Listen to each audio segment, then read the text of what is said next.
तो बच्चों इस टॉपिक को बढ़ाते हैं आगे और MHT/CET से रिलेटेड कुछ क्वेश्चन हम लोग और सॉल्व करते हैं आपका चैप्टर नंबर 7 वेव ऑप्टिक्स का। ओके, तो अगला क्वेश्चन आपके सामने, in Young's double slit experiment for the nth dark fringe की बात कर रहा है वो, the phase difference of the interfering waves in radian will be. ये तो डायरेक्ट रिजल्ट है। देखो डार्क मतलब डिस्ट्रक्टिव इंटरफेरेंस, तो उसका पाथ डिफरेंस जो होगा, पाथ डिफरेंस, फेज डिफरेंस पूछा है पर मैं आपको पाथ डिफरेंस भी बता देता हूँ। पाथ डिफरेंस होता है 2n-1 लैम्डा बाई 2, मतलब odd multiple of lambda by 2, और फेज डिफरेंस जो होता है डार्क के लिए डिस्ट्रक्टिव इंटरफेरेंस के लिए वो होता है 2n-1 इंटू पाई। पाई का ऑड मल्टीपल होता है। और अगर मैं ब्राइट फ्रिंज की बात करूं या कंस्ट्रक्टिव इंटरफेरेंस, जब कंस्ट्रक्टिव इंटरफेरेंस होता है तो ब्राइट फ्रिंज बनता है, तब आपका पाथ डिफरेंस जो होता है वो होता है n लैम्डा, और फेज डिफरेंस जो होता है वो इवन मल्टीपल यानी कि 2n पाई हो जाता है, इवन मल्टीपल ऑफ पाई होता है। ठीक है, तो इन्होंने बोला है डार्क फ्रिंज बन रहा है, फेज डिफरेंस चाहिए 2n-1 पाई आ जाएगा। ठीक है, आगे बढ़ते हैं अगले क्वेश्चन की तरफ। In biprism experiment the light of wavelength A, ये ए नहीं है, यहाँ पे लैम्डा होगा क्योंकि यहाँ पे आंसर में लैम्डा दिया हुआ है, this has to be lambda.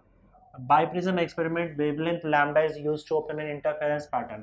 देखो biprism experiment actually Young's double slit experiment ही होता है, बस हम लोग सोर्सेज के लिए बाइप्रिज्म यूज करते हैं। जब हम लोग बाइप्रिज्म यूज करते हैं तो हमारे जो दो सोर्सेज होते हैं वो वर्चुअल सोर्सेज हो जाते हैं, ये S1 S2 जो है वो वर्चुअल सोर्सेज हो जाते हैं, और इनके बीच का जो डिस्टेंस होगा वो d ही होगा आपका। वही सेम चीज़ होता है जैसा यंग्स डबल स्लिट एक्सपेरिमेंट होता है, बस इसमें हम दो सोर्सेज जो यूज़ करते हैं वो हमारे वर्चुअल सोर्सेज होते हैं बाइप्रिज्म की वजह से। बाकी सब कुछ सिमिलर है जैसा आपका यंग्स डबल स्लिट एक्सपेरिमेंट होता है, उसी के सारे इक्वेशन यहाँ पे यूज होंगे। Then fringe which is W1 at distance D1 from the screen, fringe which is रुको इसमें कुछ घपला लग रहा है मुझे, एक सेकेंड ना, 24, हाँ, then fringe width is W1। अच्छा, देन फ्रिंज विड्थ, ये विड्थ लिखा हुआ है, फ्रिंज विड्थ स्पेलिंग मिस्टेक है, width is W1 at distance D1 from the screen. When the screen is moved towards biprism, fringe width becomes W2 at distance D2.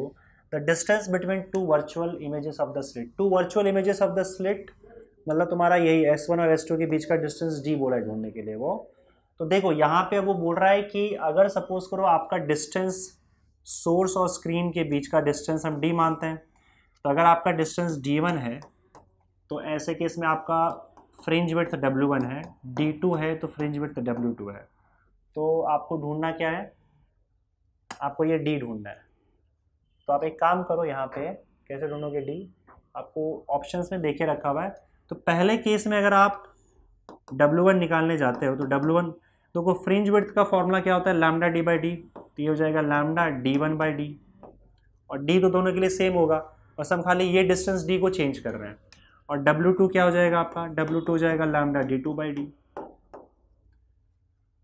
अब आप देखोगे तो D2 minus D1, W1 minus W2, W2 minus W1, यही सब equation में लिखा हुआ है। तो यहाँ पे आप क्या कर सकते हो, आप एक काम करो, W2 माइनस W1 या W1 माइनस W2 कुछ तो कर दो यहाँ पे, फिर देखा जाएगा। हमको वैसे D चाहिए, D। तो अगर मैं सपोज करो W1 माइनस W2 करता हूँ तो W1 का value lambda D1 by D हो जाएगा, lambda D1 by D minus lambda D2 by D हो जाएगा, लैम्डा D2 बाई डी। तो यहाँ से आप देखोगे तो लैम्डा बाई डी कॉमन ले सकते हो और D1 माइनस D2 हो जाएगा, that is W1 minus W2। D यहाँ ले आओ, उसको वहाँ भेज दो, तो D is equal to lambda D1 minus D2 upon W1 minus W2 हो जाएगा। ठीक है, अब यहाँ पे देखते हैं यहाँ पे क्या है, यही आ जाएगा, D1 माइनस D2 ऊपर आएगा, W1 माइनस W2 नीचे आएगा, ऑप्शन D आ जाएगा, lambda D1 minus D2 upon W1 minus W2। ठीक है, चले आगे बढ़ते हैं। The thickness of a plate having refractive index mu which will produce a change in optical path equal to half the wavelength lambda of the light passing through it is। Plate का thickness पूछा है, अगर मान लो वो दो light है और एक लाइट के सामने हमने अगर इसको रख दिया, इसकी थिकनेस अगर T है, रिफ्रैक्टिव इंडेक्स अगर म्यू है, तो दोनों लाइट के बीच में कितना पाथ डिफरेंस ये क्रिएट करेगा, तो इसको हम लोग ऑप्टिकल पाथ डिफरेंस बोलते हैं। और जो ऑप्टिकल पाथ डिफरेंस क्रिएट होता है उसका फॉर्मूला क्या था, टी म्यू माइनस वन, यही था ना, टी म्यू माइनस वन। अब इन्होंने दिया है कि ये जो ऑप्टिकल पाथ डिफरेंस है ये हाफ ऑफ वेवलेंथ है, ऑप्टिकल पाथ डिफरेंस वेवलेंथ का आधा है, तो lambda by two is equal to t mu minus one हो जाएगा, टी म्यू माइनस वन। तो हमें ढूंढने क्या बोला बताओ, थिकनेस ढूंढने बोला, तो टी का वैल्यू क्या आ जाएगा, lambda upon two mu minus one, और ये आपका थिकनेस आ गया lambda upon two mu minus one, that is option B. Okay, आगे बढ़ते हैं क्वेश्चन, अगला question, in Young's double slit experiment the intensity at a point on the screen is K. Intensity K है तो मैं intensity 1 लिख देता हूं K, where path difference is lambda by two, इसके लिए आपका जो पाथ डिफरेंस है वो लैम्डा है, सॉरी लैम्डा बाय टू नहीं लैम्डा है। What will be the intensity at the point where path difference is lambda by 4, तो दूसरे पॉइंट पे इंटेंसिटी क्या होगा अगर आपका पाथ डिफरेंस जो है वो लैम्डा बाय 4 है। ठीक है, तो देखो पाथ डिफरेंस देखे रखा है, पाथ डिफरेंस से आप फेज डिफरेंस ढूंढ सकते हो बड़े आसानी से। हमारे पास फॉर्मूला था फाई अपॉन टू पाई, अभी हम लोगों ने यूज़ किया था पिछले वीडियो में, is equal to two pi upon नहीं sorry x upon lambda, x upon lambda. तो फाई का वैल्यू क्या हो जाएगा, two pi by lambda into x. इस फॉर्मूले से आप दोनों का फेज डिफरेंस ढूंढ सकते हो। तो पहले वाले केस में फेज डिफरेंस क्या आ जाएगा, phi one is equal to two pi x one by lambda, so that is equal to two pi upon lambda into x one. X one का वैल्यू क्या है लैम्डा, टू पाई आ जाएगा आपका। तो पहले केस में फेज डिफरेंस आपका आ जाएगा टू पाई, और दूसरे केस में फेज डिफरेंस क्या है, फेज डिफरेंस का हमको जरूरत पड़ेगी इसलिए मैं आपको बता रहा हूँ। और सेकेंड केस में, और यंग्स डबल स्लिट एक्सपेरिमेंट है यहाँ पे, ये भी याद रखना। सेकेंड केस में फाई टू का वैल्यू क्या आ जाएगा बताओ, two pi by lambda into x two आ जाएगा, एक्स वन की जगह पे एक्स टू आ जाएगा। एक्स टू का वैल्यू क्या है लैम्डा बाई फोर, तो यहाँ पे two pi by lambda into lambda by four, तो ये हो जाएगा आपका पाई बाई टू, और ये फेज डिफरेंस सेकेंड केस में आ गया। अब इन्होंने बोला क्या है, दोनों इंटेंसिटी I2 हमको ढूंढना है, I1 देके रखा हुआ है। तो आप एक काम करो, I1 का वैल्यू क्या आ जाएगा बताओ, इंटेंसिटी का फॉर्मूला याद है ना, I max cos square phi by two होता है। Intensity I is equal to I max cos square phi by two होता है। तो आप इससे आपको दोनों का वैल्यू मिल जाएगा। आप एक काम करो, I2 अपॉन I1 निकालो। I2 का वैल्यू क्या हो जाएगा बताओ, I max cos square phi two by two divided by I max cos square phi one by two. अब देखो I2 अपॉन I1, I2 का वैल्यू इन्होंने क्या दिया हुआ है यहाँ पे ढूंढना है, और I1 का वैल्यू K दिया हुआ है, तो I1 का वैल्यू K डाल दो, is equal to now see cos square phi two by two, तो कॉस स्क्वायर फाई टू का वैल्यू क्या है, फाई टू का वैल्यू पाई बाई टू है, pi by two upon two क्या हो जाएगा, पाई बाय फोर हो जाएगा, divided by cos square phi one का वैल्यू टू पाई है, टू पाई को टू से डिवाइड करोगे तो पाई आ जाएगा। ठीक है, तो यहाँ पे ये हो जाएगा आपका, देखो pi by four, cos pi by four कितना होता है, cos 45 degree, cos 45 degree one by two होता है। अब क्योंकि स्क्वायर है तो स्क्वायर कर देंगे, और कॉस पाई का वैल्यू माइनस वन होता है तो माइनस वन का स्क्वायर हो जाएगा, तो ये हो जाएगा वन बाई टू। ठीक है, तो आपका I2 upon K will be one by two, I2 upon K is equal to one by two, तो आपका I2 का वैल्यू जो आया वो K बाई टू आ गया। सेकेंड केस में इंटेंसिटी आपका K बाई टू आ रहा है, दैट इज ऑप्शन डी आ रहा है। ठीक है, चलिए आगे बढ़ते हैं, अगले क्वेश्चन की तरफ चलते हैं। In Young's double slit experiment the with monochromatic light, the with क्या हो जाएगा, आई थिंक विथ होगा।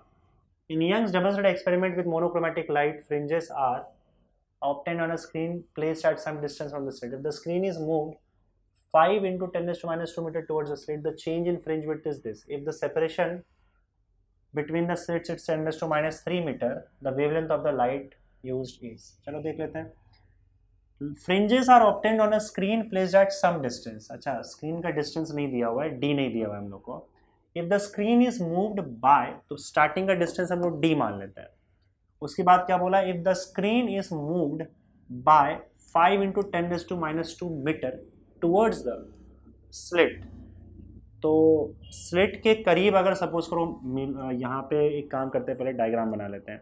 जैसे मान लो तुम्हारे स्लिट्स है, इसके बीच का डिस्टेंस d है और स्क्रीन आपका d डिस्टेंस पे यहाँ पे रखा हुआ है पहले केस में। तो उन्होंने क्या बोला कि if the screen is moved 5 into 10⁻² metre towards the slit, तो स्क्रीन को अगर सपोज करो आप 5 into 10⁻² metre towards the screen यहाँ पे ले आओगे, तो अब नया जो डिस्टेंस होगा वो नया डिस्टेंस क्या हो जाएगा बताओ। पहले से d था, d माइनस 5 इंटू 10⁻² मीटर। तो जो नया डिस्टेंस होगा स्लिट और स्क्रीन के बीच का वो d माइनस 5/2 5 इंटू 10⁻² मीटर हो जाएगा। इससे हुआ क्या बताओ, the change in fringe width is 3 into 10⁻5 metre. Fringe width में जो चेंज आया है वो कितना आया है, 3 इंटू 10⁻5 मीटर आ गया। If the separation between the slits is, slits के बीच का सेपरेशन d का वैल्यू बोल रहा है, वो अगर 10⁻³ मीटर है, 10⁻³ मीटर है, तो हम लोग को वेवलेंथ का पता करना है। तो एक काम करो, डेल्टा डब्ल्यू का फॉर्मूला यूज कर लेते हैं। अब देखो विड्थ का फॉर्मूला क्या होता है बताओ, लैम्डा d/d। तो बात सिंपल है, विड्थ जो है फ्रिंज विड्थ वो कैपिटल D की डायरेक्टली प्रोपोर्शन है। तो अगर आप d कम करोगे तो विड्थ भी कम हो जाएगा। तो इसका मतलब ये है कि पहले विड्थ ज़्यादा था और आपने डिस्टेंस d कम कर दिया तो बाद में विड्थ कम हो गया। सो W1 will be greater than W2 और चेंज इन विड्थ जो आपका हो जाएगा वो W1 माइनस W2 हो जाएगा। तो डेल्टा W तो दे के रखा है आपको 3 इंटू 10⁻5। अब इनिशियल विड्थ क्या होगा बताओ, इनिशियल फॉर्मूला क्या है, लैम्डा d/d। लैम्डा d/d ये इनिशियल विड्थ होगा जो पहले था, ठीक है, जब ये d डिस्टेंस पे था। उसके बाद आपने d बदल दिया तो माइनस क्या हो जाएगा सेकेंड केस में, लैम्डा। अब नया डिस्टेंस क्या है बताओ, सोर्स और स्क्रीन के बीच का, ये है पूरा 5 minus 5 into 10⁻², d minus 5 into 10⁻²। तो लैम्डा d और ये d तो वैसे ही रहेगा, ऐसा आ गया, ठीक है।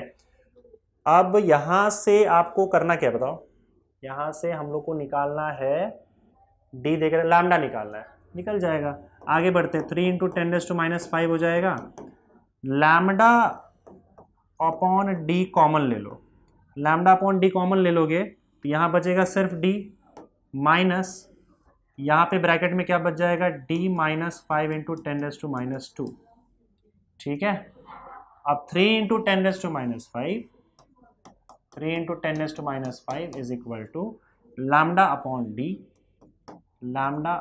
d, यहाँ आ गया।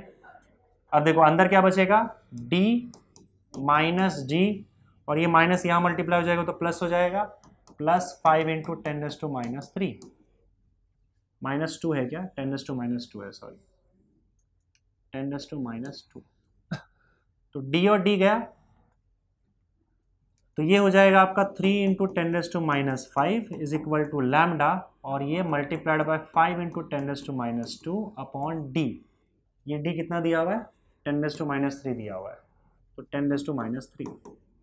तो लैम्डा का वैल्यू क्या हो जाएगा बताओ, 3 इंटू 10⁻5, ये उधर जाने के बाद 10⁻3 और ये नीचे आ जाएगा 5 इंटू 10⁻2। तो 3 डिवाइडेड बाय 5 0.6 होता है और 5 3 8 में से 2 गया तो -6 मीटर। तो इन्होंने आंसर दिया एंगस्ट्रॉम यूनिट में। एंगस्ट्रॉम यूनिट में दिया है डेसिमल को 4 आगे लेके आ जाओ ताकि 10⁻10 बन जाए। डेसिमल को 4 आगे लाओगे तो 6000 हो जाएगा इंटू 10⁻10 मीटर हो जाएगा और 10⁻10 मीटर जो होता है वो एंगस्ट्रॉम यूनिट होता है। तो 6000 angstrom unit is your answer, that is option C, right. आगे बढ़ो। A parallel beam of light of wavelength lambda is incident normally on a narrow slit. एक ही स्लिट है मतलब डाइफ्रैक्शन होगा। देखो, a diffraction pattern is formed on a screen placed perpendicular to the direction of incident beam. ठीक है, यहाँ तक तो पूरी कहानी थी, हमें पता है डाइफ्रैक्शन हो रहा है बस। At the second minimum की बात हो रही है, of the diffraction pattern, the phase difference between the rays coming from the two edges of the slit is, slit के जो 2 एजेस है ए और बी, यहाँ से अगर रेज निकलते हैं और अगर वो सेकेंड मैक्सिमम बनाते हैं, सेकेंड मैक्सिमम, तो वहाँ पे फेज डिफरेंस क्या होगा। तो पहले तो आप देखो कि सेकेंड मैक्सिमम के लिए, for second maximum, for maximum हमने पाथ डिफरेंस और फेज डिफरेंस देख रखा है। फॉर मैक्सिमम, डाइफ्रैक्शन में मैक्सिमम के लिए जो पाथ डिफरेंस होता है, पाथ डिफरेंस, उसका फॉर्मूला होता है path difference x is equal to, उसका फॉर्मूला क्या होता है, या मैं पाथ डिफरेंस इधर लिख रहा हूँ मैं, उसका वैल्यू क्या होता है, अगर मैक्सिमम है तो 2n+1 आएगा, यहाँ पे प्लस ही आएगा, λ/2, path difference will be 2n+1 λ/2। अब इन्होंने कौन से मैक्सिमम के लिए बोला है, सेकेंड, अरे मिनिमम बोला है यार, सॉरी मिनिमम बोला है, I am extremely sorry, second minimum बोला है, पढ़ाई में मिस्टेक कर दिया।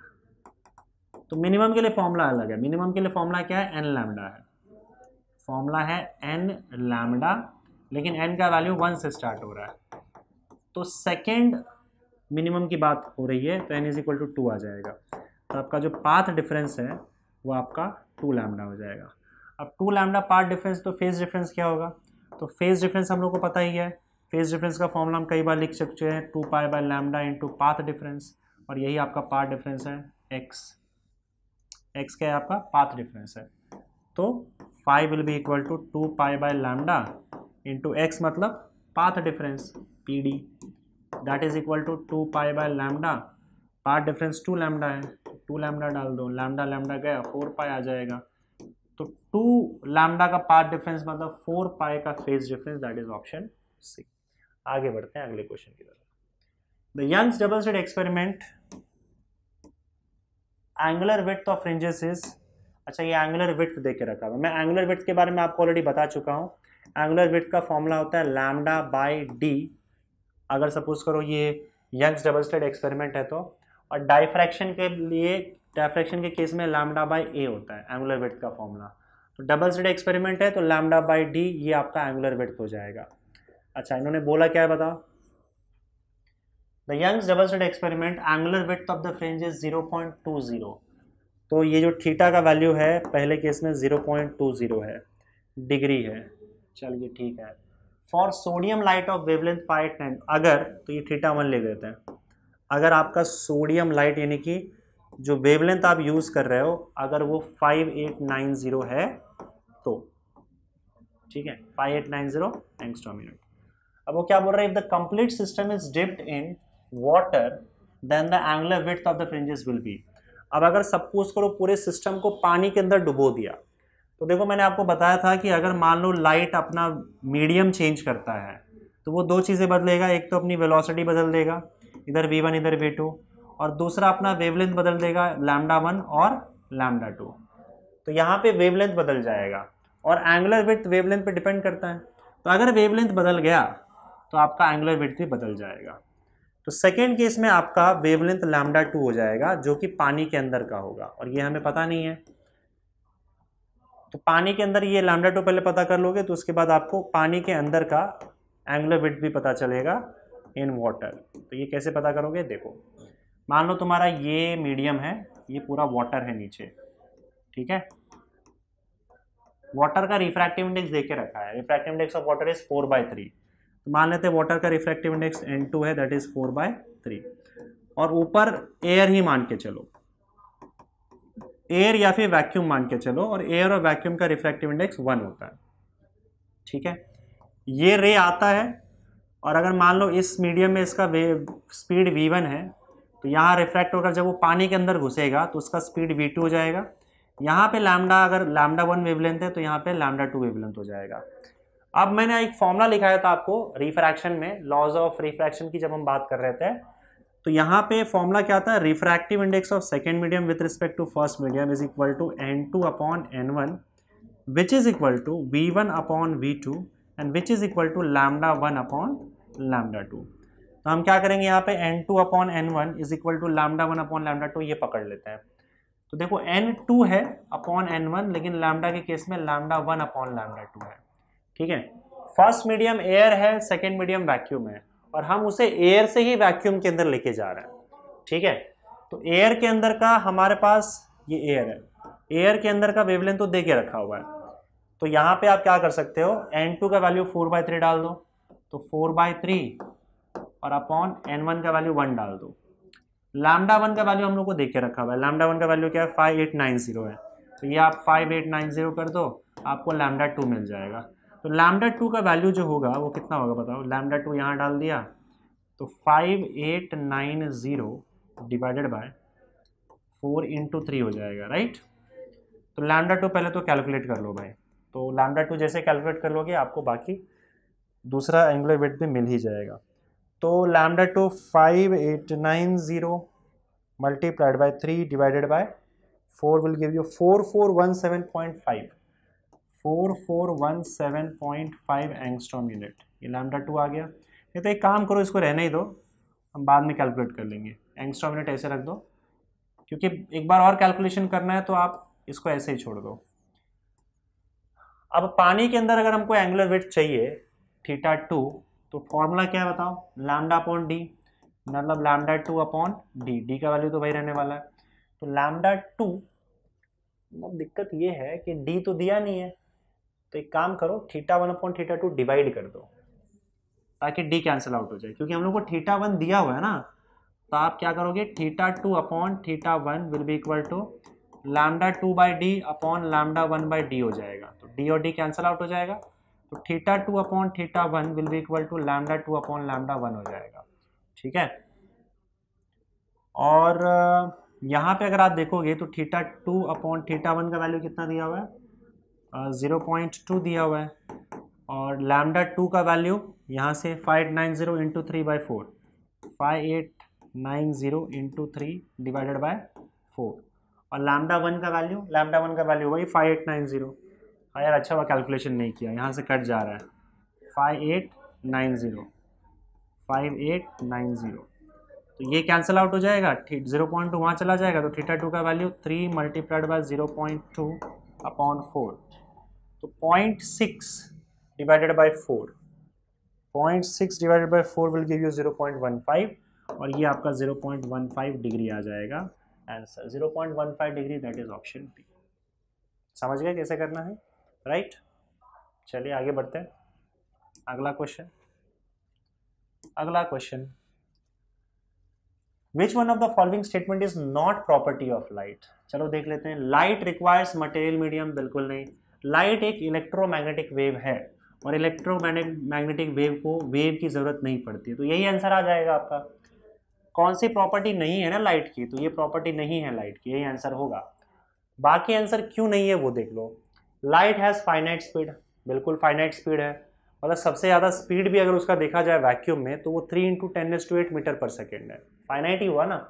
Light involves transportation of energy, अगर वेव है तो वेव में एनर्जी ट्रैवल करता ही है, एनर्जी ट्रांसपोर्ट होता ही है। Light can travel through vacuum, बिल्कुल, क्योंकि वो इलेक्ट्रोमैग्नेटिक वेव है। तो बाकी सब तो प्रॉपर्टी है लाइट की, ये प्रॉपर्टी लाइट की नहीं है, वही हमसे पूछा गया है, तो यही हमारा आंसर हो जाएगा। आगे बढ़ते हैं अगले क्वेश्चन की तरफ।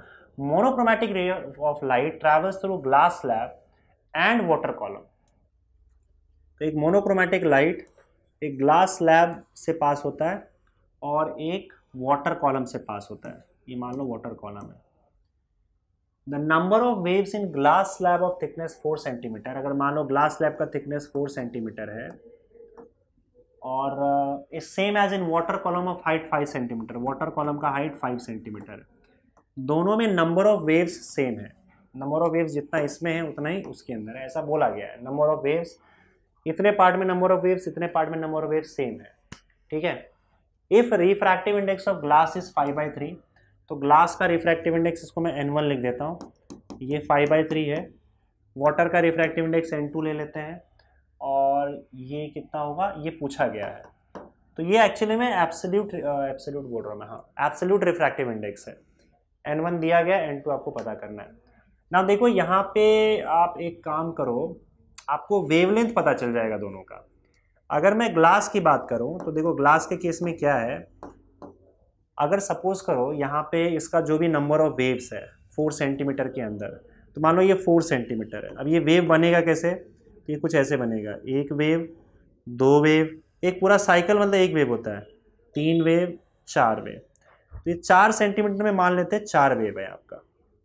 अगर 4 सेंटीमीटर में 4 वेव है तो एक वेव का लेंथ कितना हो जाएगा बताओ? एक वेव का जो लेंथ होगा वही वेव लेंथ हो जाएगा λ1।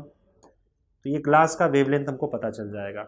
तो हम क्या करते हैं, हमें ये नहीं पता कि कितने वेव्स इसमें बन रहे हैं, लेकिन मान लेते हैं total n number of waves बन रहे हैं, n1 नंबर ऑफ वेव्स बन रहे हैं इसके अंदर। तो अगर मान लो n नंबर ऑफ वेव्स बन रहे हैं तो आप ग्लास का वेवलेंथ कैसे निकालोगे? ग्लास का वेवलेंथ कैसे निकलेगा बताओ? वेवलेंथ कैसे निकलेगा? अगर नंबर ऑफ वेव्स आपको पता है और total n number of waves है, मान लो 10 नंबर ऑफ वेव्स है, और या ऐसे यहाँ पे बताता हूँ कि 4 नंबर ऑफ वेव्स है, 4 वेव्स का लेंथ 4 सेंटीमीटर है, तो एक वेव का कितना हो जाएगा बताओ? 1 सेंटीमीटर हो जाएगा। तो आपको करना क्या है, जो भी आपको लेंथ देके रखा हुआ है उसको आप क्या करोगे, नंबर ऑफ वेव से डिवाइड कर दो। तो मतलब वेवलेंथ जो होता है, मैं फिर लिख रहा हूँ यहाँ पे, wavelength is equal to number of waves, नहीं sorry, length divided by number of waves. ये फॉर्मूला है, अब फॉर्मूला याद रखोगे सही हो जाएगा। Wavelength is equal to length upon number of waves. तो अब इसका वेवलेंथ हम लोग को λ1 ग्लास का निकालना है। तो लेंथ कितना है बताओ इसका? 4 सेंटीमीटर है। नंबर ऑफ वेव्स हमें नहीं पता, तो नंबर ऑफ वेव्स हम n ले लेते हैं। तो बताओ n का वैल्यू क्या हो जाएगा यहाँ पे? 4 upon λ1। Let this be equation 1। Now second हम लोग को वाटर की बात कर लेते हैं। वाटर के केस में अगर हम बात करें तो वाटर के केस में वेवलेंथ हमारा क्या हो जाएगा? λ2 हो जाएगा। तो इसी फॉर्मूले से wavelength is equal to length upon number of waves. इसका लेंथ कितना है? 5 है। नंबर ऑफ वेव्स क्या है? सेम है दोनों का नंबर ऑफ वेव्स, तो इसको भी हम n ही लिखेंगे, n लिख देते हैं। इक्वेशन 2 नहीं सॉरी, इक्वेशन 2 नहीं, इक्वेशन 2 में n इज इक्वल टू 5/λ2 आ जाएगा। तो n इज इक्वल टू 5/λ2 आ जाएगा, ये आपका इक्वेशन 2 आएगा।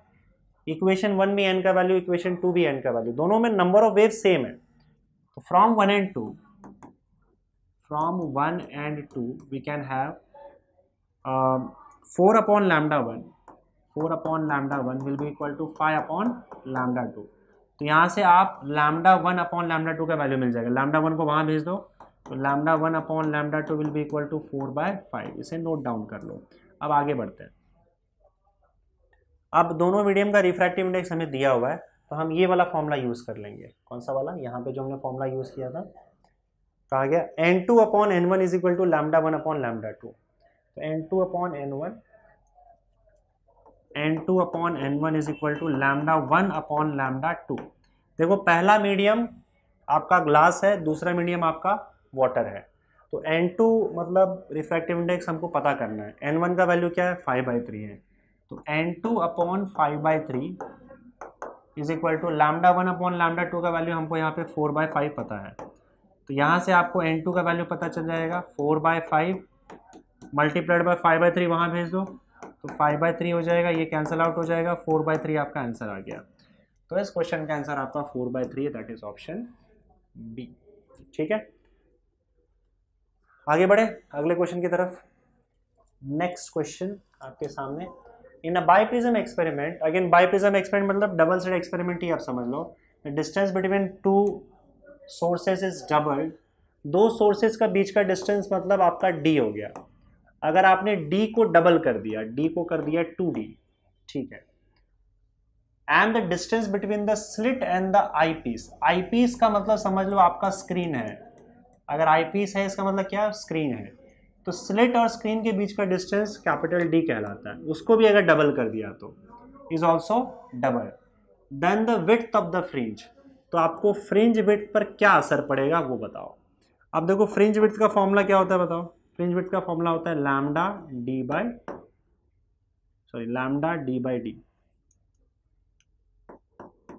लैम्डा डी बाई डी, ये हो गया फ्रिंज विड्थ का फॉर्मूला। अब यहाँ पे आप देख सकते हो कि अगर सपोज करो मैंने इसको भी डबल कर दिया, डी को भी डबल कर दिया और इसको भी डबल कर दिया, सॉरी ये 2 कैपिटल डी हो जाएगा, इसको डबल कर दिया, इसको भी डबल कर दिया, 2 कैंसल, आपको फिर से लैम्डा डी बाई डी मिल जाएगा, सेम विड्थ मिलेगा जितना पहले था।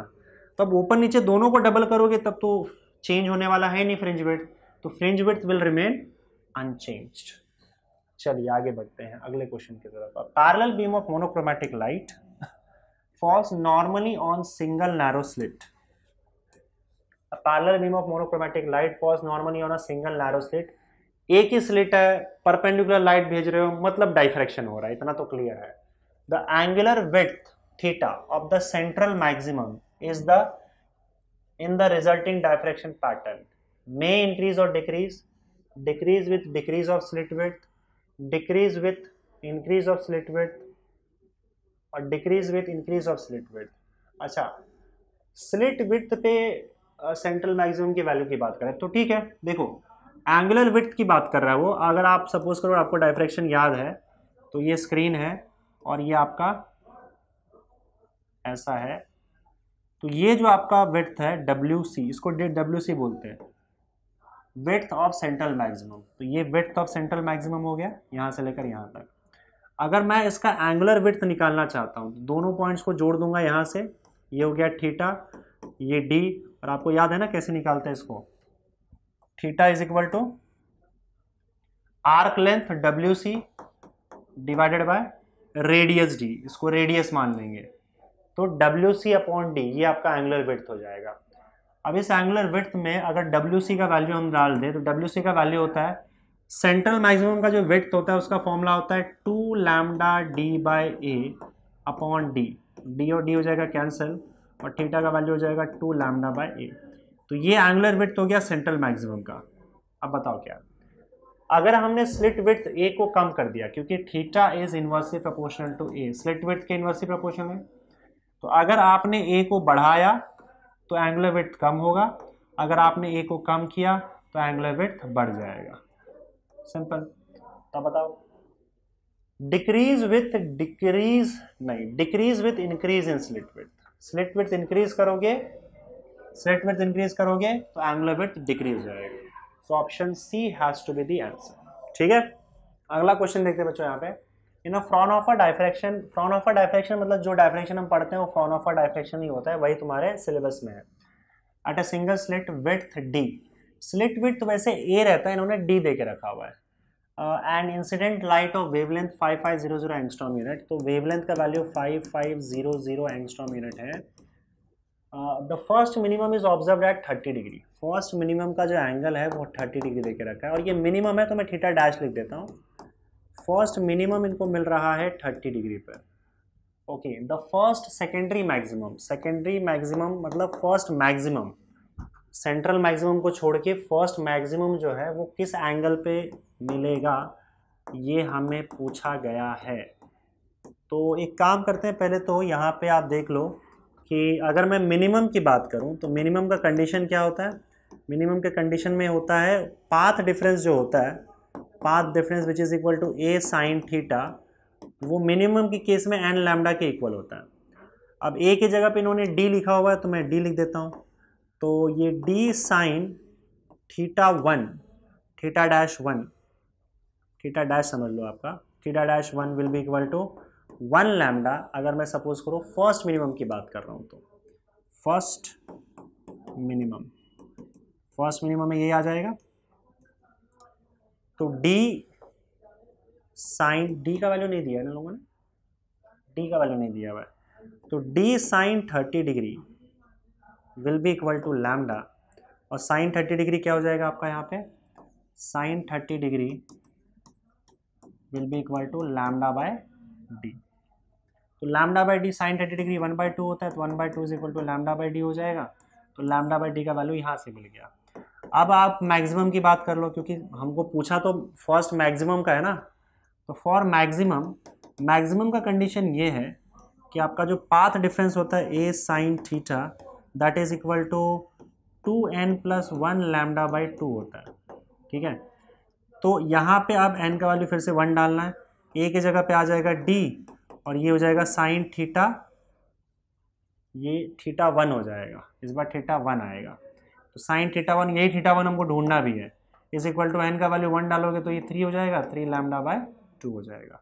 अब यहाँ से आप देखोगे तो साइन थीटा 1 का वैल्यू क्या आ जाएगा, sine theta 1 will be equal to, और D नीचे आ जाएगा 3/2 लैम्डा बाई D. ठीक है, ये D भी नीचे लाया, पर लैम्डा बाई D का वैल्यू क्या है, 1/2 है, तो ये हो जाएगा 3/2 into 1/2 which is equal to 3/4. तो sine theta 1 is equal to 3/4, तो थीटा 1 का वैल्यू हो जाएगा sine inverse of 3/4, that is your answer. ठीक है, sine inverse of 3/4 option A आ जाएगा।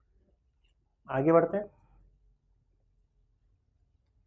Two coherent sources of intensities I1 and I2 produce an interference pattern. The maximum intensity in the interference pattern is, ये तो direct formula था ना maximum intensity का, I max is equal to under root I1 plus under root I2 का square हो जाएगा, and that is also equal to A1 plus A2 का whole square. ठीक है, ऐसा भी अगर होता, इसके प्रोपोर्शनल होता है, A1 प्लस A2 के होल स्क्वायर के प्रोपोर्शनल होता है। फिलहाल हम लोग को वैसे भी इंटेंसिटी का पूछा गया, तो ये फॉर्मूला के हिसाब से बी आ जाएगा। आगे बढ़ो। In diffraction experiment for a single slit the angular width of the central maximum does not depend on, angular width का फॉर्मूला क्या था, angular width is equal to lambda upon A था। तो एंगुलर विड्थ एक तो lambda पे depend करता है और दूसरा स्लिट विड्थ पे डिपेंड करता है बस। तो ratio of wavelength and slit width, ratio of wavelength and slit width इस पे तो डिपेंड करता है ना, किस पे नहीं करता है वो पूछा गया। विड्थ ऑफ द स्लिट पे डिपेंड करता है, yes. Distance of slit from the screen पे डिपेंड नहीं करता है, और देखिए कैपिटल डी की बात कर रहा है, कैपिटल डी तो है ही नहीं इक्वेशन में, उस पर डिपेंड नहीं करता है, और वेवलेंथ पे भी डिपेंड करता है, वो साफ साफ दिख रहा है आपका एंगुलर विड्थ। चलिए आगे बढ़ते हैं अगले क्वेश्चन की तरफ। In diffraction experiments for a single slit, again diffraction है, the angular width of the central maximum, question repeat हो गया है, सॉरी क्वेश्चन रिपीट हो गया, आगे बढ़ते हैं। In Young's double slit experiment, the fringe width is found to be 0.6 mm without fringe width W1. Oops, sorry. Fringe width जो है वो 0.6 mm है पहले तो। Now without disturbing the setup, the whole arrangement is dipped in water of refractive index 4/3. Water का refractive index 4/3 डाल देता हूँ मैं, और उसमें डाल दिया गया। The new fringe width will B, तो अब W2 क्या होगा बताओ। अब पानी में डालने से होता क्या है, आप लोगों को पता ही है ना, पानी में डालने से इसका वेवलेंथ लाइट का बदल जाता है। पहले लाइट का वेवलेंथ λ1 था, बाद में λ2 हो गया। तो ये एयर में है, λ1 जो है वो एयर में है, और λ2 आपका क्या है, वाटर में है। तो अब देखो यहाँ पे वही वापस हम लोग फॉर्मूला यूज़ कर लेंगे, इसका रिफ्रैक्टिव इंडेक्स N1 मान लेते हैं, एयर का रिफ्रैक्टिव इंडेक्स 1 है, और वाटर का refractive index N2 which is equal to 4/3 दिया हुआ है, N2 लिख लेता हूँ यहाँ पे। तो फॉर्मूला क्या बताओ, N2 upon N1 is equal to λ1 upon λ2। तो N2 तो आप लोग को देके रखा हुआ है, तो आप एक काम करो, N1 का वैल्यू हम लोग 1 ले लेते हैं, N2 का वैल्यू बाद में डालेंगे, और λ1 अपॉन λ2 हो जाएगा। तो λ2 का वैल्यू यहाँ से निकाल लो, λ2 will be equal to λ1 upon N2।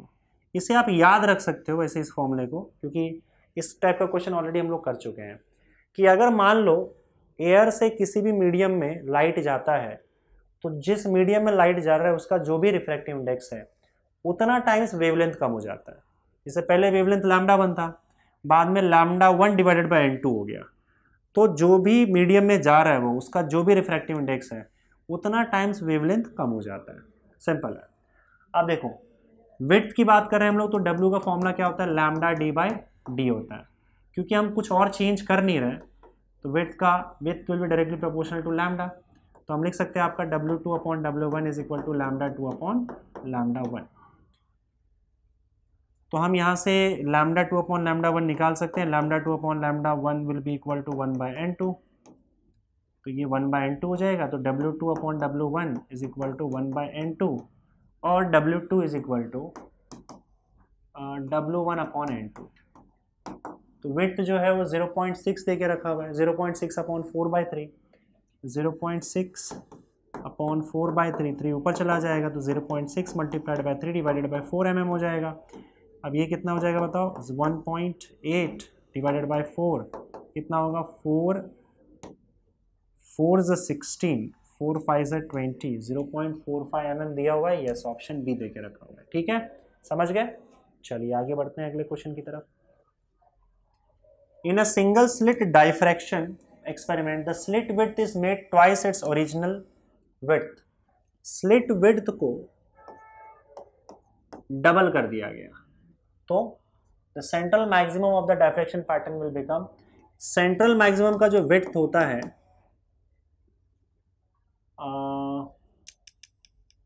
वो क्या होता है, 2 लैम्डा डी बाई ए होता है।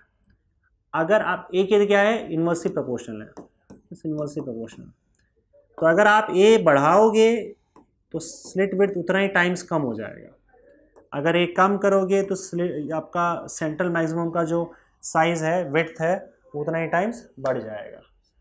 तो आपने क्या किया, डबल कर दिया है, डबल कर दिया इसका मतलब आपने ए बढ़ा दिया है, तो आपका विड्थ कम हो जाएगा।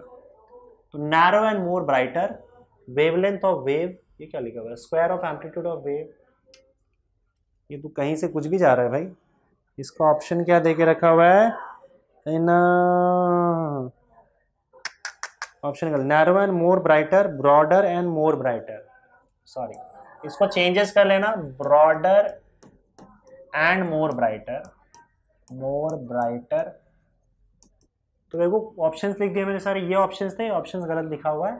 तो अब यहाँ पे तो ये क्लियर है कि आप क्योंकि स्लिट विड्थ आप डबल कर रहे हो, तो आपका जो सेंट्रल मैक्सिमम का जो साइज है वो छोटा हो जाएगा। छोटा होने का मतलब होता है नैरोअर होता है। अब देखो जितना नैरो होगा, जितना पतला होगा, उतना ही ज़्यादा ब्राइट होता जाएगा, और जितना वो फैलता है उतना ही ज़्यादा वो हल्का होता चला जाता है। ठीक है, तो यहाँ पे आप देखो नैरो होगा और ज़्यादा ब्राइटर होगा तो ऑप्शन ए आ जाएगा। यहाँ पे नैरो का एक और ऑप्शन दे के रखा है, नैरो होकर लेस ब्राइट नहीं होगा, नैरो जब होता है तो और ज़्यादा ब्राइट होता है, और फैलता है जब, तब वो हल्का हल्का होने लग जाता है, उसका इंटेंसिटी कम होने लग जाता है। तो ए ऑप्शन इसका करेक्ट ऑप्शन होगा। ठीक है, चलिए आगे बढ़ते हैं अगले क्वेश्चन की तरफ। Intensity of light at a point is directly proportional to, intensity जो होता है वो directly proportional to square of the amplitude होता है, ये कई बार मैं लिखा चुका हूँ। तो square of the amplitude of wave, option D. ठीक है, चलिए आगे बढ़ते हैं। The intensity at a point is 1/4 of the maximum intensity in Young's double slit experiment, the angular position at this point is, angular position पूछा गया है, तो इंटेंसिटी बोला गया है कि 1/4 ऑफ द मैक्सिमम इंटेंसिटी है, intensity 1/4 of the maximum intensity है। इसका मतलब आप एक काम करो, हम लोग पहले तो वाई एन निकाल लेते हैं, ये जो वाई है और ये एंगुलर पोजीशन है। तो अगर intensity 1/4 of the maximum intensity है, in Young's double slit experiment बोल रहा है, intensity 1/4 of the maximum intensity, तो आई मैक्सिमम जो होता है वो आप लोगों को पता है इस केस में क्या हो जाता है, आई मैक्सिमम का वैल्यू होता है, मैक्सिमम वैल्यू 4I0 होता है। तो इंटेंसिटी जो है उसका फॉर्मूला क्या होता है, I max into cos square 5/2 होता है। तो ऐसे केस में अगर मैं इंटेंसिटी की बात करूं तो मैक्सिमम 1/4 ऑफ द मैक्सिमम है, यानी कि 1/4 आई मैक्स हो जाएगा। 1/4 I max is equal to I max cos square 5/2 हो जाएगा। इंटेंसिटी आई मैक्स का 4 टाइम 1/4 है, तो कॉस स्क्वायर 5/2 1/4 हो जाएगा, कॉस स्क्वायर 5/2 1/4 हो जाएगा। तो कॉस 5/2 स्क्वायर रूट ऑफ 1/4 हो जाएगा, दैट इज 1/2। तो कॉस 5/2 1/2 हो जाएगा।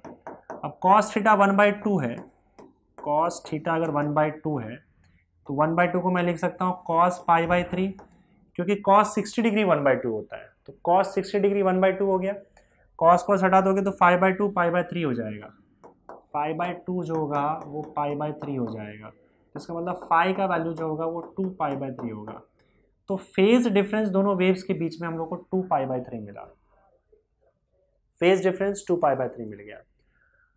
पाथ डिफरेंस अगर क्या होगा बताओ इसका, तो 5/2 इज इक्वल टू x/λ, इससे आपको पाथ डिफरेंस मिल जाएगा। तो फाई का value 2 π/3 divided by 2 is equal to x/λ, 2 गया, तो x इज इक्वल टू λ/3 आ गया। तो x यानी कि पाथ डिफरेंस आपका λ/3 आ जा रहा है। अब देखो पाथ डिफरेंस जो होता है, path difference Young's double slit experiment में वो y/d होता है। क्या होता है, y/d होता है। अब यहाँ पे d इन्होंने देके नहीं रखा है ना, एंगुलर पोजीशन पूछा, चलो ठीक है, तो पहले आप y देख लो, y and d/d। Y and D by D. तो मुझे एक बात बताओ, वाई वाई रहना तो कोई दिक्कत नहीं है, पाथ डिफरेंस जो होता है वो वाई डी बाय डी होता है। अब ये जो पाथ डिफरेंस आपको मिला है वो कितना मिला है, लैम्डा बाय 3 मिला है, तो lambda by 3 will be equal to Y D by D. ये क्लियर हुआ? अच्छा, यहां से आप एक काम करो, y बाई डी का वैल्यू निकाल लो। y बाई डी कितना हो जाएगा बताओ? y by D will be equal to lambda upon 3d। इसे फिक्स कर लो, y बाई डी। ये मैं क्यों y बाई डी निकाल रहा हूँ, उसका रीजन है। अब देखो, ये y है और ये जो आपका सोर्स है और स्क्रीन है उसके बीच का जो डिस्टेंस होता है वो d होता है। तो जब आप एंगुलर पोजीशन निकालते हो तो मैंने बताया था आपको क्या करना है, विड्थ निकालना है और उसको d से डिवाइड कर देना है, तो आपको एंगुलर पोजीशन थीटा मिल जाएगा, width divided by capital D. ठीक है, तो बस यही एंगुलर पोजीशन आपको मिल गया। y बाई डी का वैल्यू क्या है, लैम्डा अपॉन 3d। तो एंगुलर पोजीशन आपका लैम्डा अपॉन 3d आ जाएगा, और लैम्डा अपॉन 3d आपको यहाँ पे मिलेगा, ऑप्शन डी में मिलेगा। या फिर एक काम कर सकते हो यहाँ पे, तो देखो डाइफ्रैक्शन में तो साइन थीटा आता है, यहाँ पे भी साइन थीटा डाला है, तो इसका मतलब डाइफ्रैक्शन की तरह भी इसके अंदर डील किया। मैं आपको बता देता हूँ क्या है। अगर एंगुलर पोजीशन की बात हो तो लैम्डा अपॉन 3d आएगा आंसर मेरे हिसाब से, लेकिन इन केस अगर सपोज करो आपको इसने इस तरीके से डील किया गया है तो मैं आपको वो भी बता देता हूँ। ये केस अगर सीधा थीटा आपको पूछा है जिसमें साइन ना हो तो याद रखना लैम्डा अपॉन 3d आएगा। लेकिन अगर उसको इस तरीके से डील किया गया है कि भाई ये आपका S1 है और ये आपका S2 है और इसके बीच में आपका ये स्लिट विड्थ D है और कोई स्क्रीन है, यहाँ पे दोनों रेज जाते हैं, तो यहाँ पे आप देख सकते हो कि अगर दोनों रेज के बीच में थीटा एंगल है, तो ये अगर एंगल थीटा है तो दोनों के बीच का ये जो पाथ डिफरेंस है, this will be your path difference, और ये पाथ डिफरेंस आपका डी साइन थीटा हो जाता है। तो हमने पाथ डिफरेंस का फॉर्मूला जो है वाई डी बाई डी लिया है, क्योंकि यंग्स डबल स्लिट एक्सपेरिमेंट में पाथ डिफरेंस का value Y D by D ही यूज किया जाता है, और इन्होंने शायद डायफ्रैक्शन वाला कॉन्सेप्ट यहाँ पे लगाया है, तो उस हिसाब से आंसर आ जाएगा। पाथ डिफरेंस इन्होंने डी साइन थीटा ले लिया, तो आप डी साइन थीटा लिख दो। D sine theta is equal to क्या आ जाएगा, हमने यहाँ पे क्या लिया था बताओ, अरे कहाँ गया, डबल स्लिट एक्सपेरिमेंट में path difference Y D by D होता है, पर यहाँ पे डी साइन थीटा अगर लिया है, इन केस क्वेश्चन के हिसाब से तो वही लग रहा है, तो आपका पाथ डिफरेंस क्या है, लैम्डा बाई 3, तो बस यहाँ पे लैम्डा बाई 3 डाल दो। D sine theta is equal to path difference, और पाथ डिफरेंस एक्स वो क्या आ गया, लैम्डा बाई 3 आ गया। तो आपका साइन थीटा का वैल्यू क्या हो जाएगा, लैम्डा अपॉन 3d, और इस हिसाब से थीटा का value sign inverse of lambda upon 3d आ जाएगा। ठीक है, डाइफ्रैक्शन के केस में भी ऐसे ही होता है, यहाँ पे तो मतलब मिनिमम की अगर बात की जाए तो, लेकिन ठीक है यहाँ पे भी चला देंगे काम, कोई दिक्कत नहीं है, उसी हिसाब से उन्होंने लगा दिया, तो आपका ये आंसर आ जाएगा डी वाला। ठीक है, हो सकता है आगे क्वेश्चंस में आए तो आपका सिर्फ साइन कहीं भी ना रहा है, लैम्डा अपॉन 3d रहे, तो ऐसे केस में आप लैम्डा अपॉन 3d ये टिक कर लेना। देखो यहाँ से आपका तरीका बदल गया है, यहाँ से मेरा तरीका था जिसमें लैम्डा अपॉन 3d आया है, लेकिन उन्होंने साइन दिया हुआ है तो यहाँ से दूसरा तरीका मैंने अगले पेज पे डाल दिया है। आप इस तरीके से कर सकते हो, पाथ डिफरेंस को वाई डी बाई डी न लेकर डी साइन थीटा ले देना। तो आंसर देखो दो तरीके से, वाई डी बाई डी, और दूसरा तरीका है पाथ डिफरेंस अगर नहीं आया उससे साइन अगर दिख रहा है ऑप्शन में तो आप डी साइन थीटा ले लेना। ठीक है, आपको आंसर मिल जाएगा। चलिए ठीक है, आगे बढ़ते हैं अगले क्वेश्चन की तरफ। In the biprism experiment, an interference pattern is obtained on a screen placed at a certain distance from the slit. ठीक है, without biprism experiment मतलब Young's double slit experiment, without disturbing the rest of the setup of the experiment, if the distance between the screen and the slit is decreased by 25%, screen और slit मतलब D को 25% decreases, 25% से decrease कर दिया तो क्या होगा, then the change in fringe width, fringe width में कितना बदलाव आएगा डेल्टा डब्ल्यू वो बताओ। देखो अब डब्ल्यू का वैल्यू जो होता है वो लैम्डा डी बाई डी होता है, तो इसका मतलब W is directly proportional to D, ये तो डायरेक्ट आ जाएगा। तो जितना परसेंट ये डिक्रीज, डायरेक्टली प्रोपोर्शनल है ना, तो जितना परसेंट ये डिक्रीज करोगे उतना ही परसेंट ये भी डिक्रीज हो जाएगा। तो अगर डी 25% डिक्रीज हुआ है तो आपका फ्रिंज विड्थ भी, then the change in fringe width, अच्छा नहीं, हाँ तो फ्रिंज विड्थ भी 25% डिक्रीज हो जाएगा। डायरेक्टली प्रोपोर्शनल है ना, जितना परसेंट ये डिक्रीज होगा उतना परसेंट वो भी डिक्रीज होगा। 25% डिक्रीजेस, 25% डिक्रीजेस, ऑप्शन बी आ जाएगा इसका। ठीक है।